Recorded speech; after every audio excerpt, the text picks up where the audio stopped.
Today's question comes from Emily in Louisiana. She writes in, I will graduate from college debt-free this year with an MBA. Wow. I am taking FPU currently, and I want to work for a company that matches my values and is passionate about helping people change their future. As I start looking for jobs, how do I decide my career path and then find a company that aligns with these values? Sounds like she need to come here. She does, and she might be tipping us off there. We'll have to see. Very simple process that I teach. And you use your talent, that's what you do best, think hard skills, soft skills, to perform your passion. That's work that you love. Think of a task, a function, a role that you just love doing. To accomplish your mission, that's results that matter deeply to you. So how you figure out if a career path is the right one for you, which, by the way, Dave, when you figure out where those three gifts from your creator align, talent, what you do best, passion, work you love, mission, results that matter, when they come together, it looks like this. I use what I do best to do work I love to accomplish results that matter to me. And here's what happens. When you answer those questions, what I do best, what work I love, what results I want to accomplish, then we're looking at job descriptions. We're looking at career paths, and we just simply go, does this particular career path with the jobs that are on that path, do they allow me to use my talent? Do they allow me to do work I enjoy? And do I create results that matter? And once we figure that out, Dave, what we're going to see is multiple jobs, career paths, and even dream jobs in that contribution zone, or in other words, the sweet spot. And that's how you determine which way to go. And she's asking also about aligning with a company that aligns with her values. So, because some companies are very, real mission and values driven, and others just want to hire you to get the work done. And you got an MBA and you can do this work, and it could fit all of those three things. Yep. But you get plugged in as a robot. That's correct. Into a place that doesn't really, it in a sense is agnostic in the sense that it has no values. It's not values driven. That's right. It's driven by performance. It's driven by, well, I guess that's a value. Sure. But how do you, in the interview process, let's coach her a little bit, find out if the company is, going to be political, cutthroat, performance, climbing on the bodies of the people behind you, in front of you to get up the ladder, or it's going to be caring and missional. And how do you find that out? Because people put on their best face when they're doing interviews, but companies put on their best face when they're interviewing. That's exactly right. And then let's go a step deeper. There are some leaders in an organization that will have a different answer than the actual top level of leadership. So you've really got to do your homework beyond the interview. But to answer your question, in the interview, you want to ask questions like, what kind of person wins here?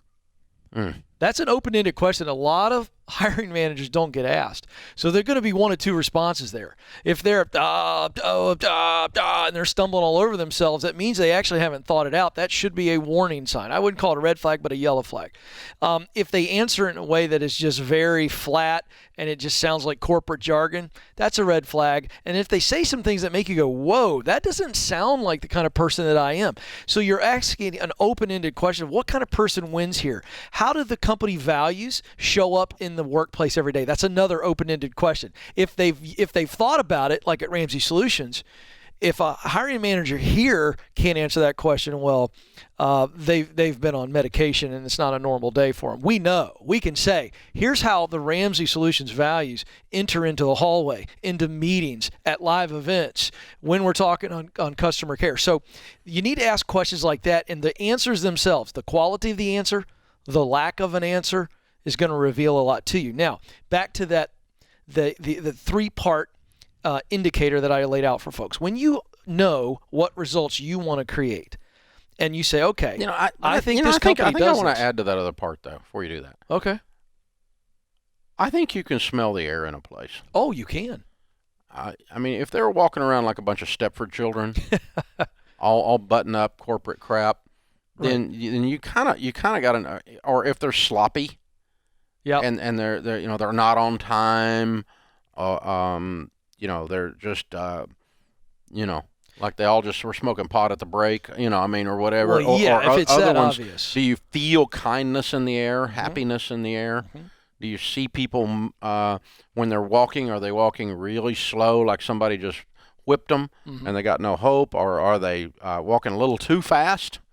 because they're stressed out. Yeah, it's a little too fake, a little too clean, a Yeah. little too perfect. That's Yeah. the Stepford example. I think you kind of got to look for those kinds of things. Don't you? Yes, but I'll tell you what else. Smell the air. You can smell the air, but again, that's not going to be a complete indicator because you got to do one thing I think that people do that would be smart is to look at vendor reviews. If you can do some homework and see what are their vendors, what is a company's vendors, some people out there. Now, you don't take one comment, but if you could see a pattern of people going, they don't treat their vendors well, they don't treat their customers well, that's also a big sign. Yeah. And again, I'm not talking the one or two. I'm saying if there's a narrative where customers go, these people, big business, they don't care about us, they don't take care, that's a values issue. Because if you see those comments once or twice about Ramsey, that gets fixed. We take serious the way we care for people. There's a values issue there. And how you and our leadership team have drilled that into us, it's not acceptable.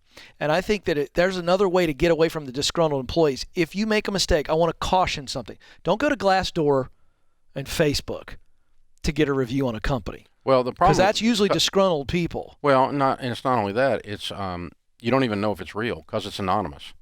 It's like a Yelp review on a restaurant. You can't trust a Yelp review on a restaurant because what happened with Yelp was that competitors would jump on and trash the restaurant as if they were a customer, and they weren't. It's being manipulated. And that's what's happening with Glassdoor. Glassdoor's losing its credibility fast. That's not credible. But I think if you look at customer reviews, vendor reviews, that's going to also give you a sign as to how does this organization treat people in general. Yeah, I think to me, if I'm her looking for a job with an MBA fresh out, and she couched it in the not only finding her sweet spot, which you obviously described beautifully, but I think sometimes people look for the income, the benefits, the job description, and they leave out the character. Yes. And the culture. The sense, the culture, the spirit of the place, the values of the place. Absolutely which right. Those are the things that could destroy you. You could be in your dream job, Dave, in a horrible culture, and you won't last 6 months. Yep, exactly. That is absolutely the case. You will not be living the dream. No. Yep, that's it. That's what I was talking about. Yeah. Very good.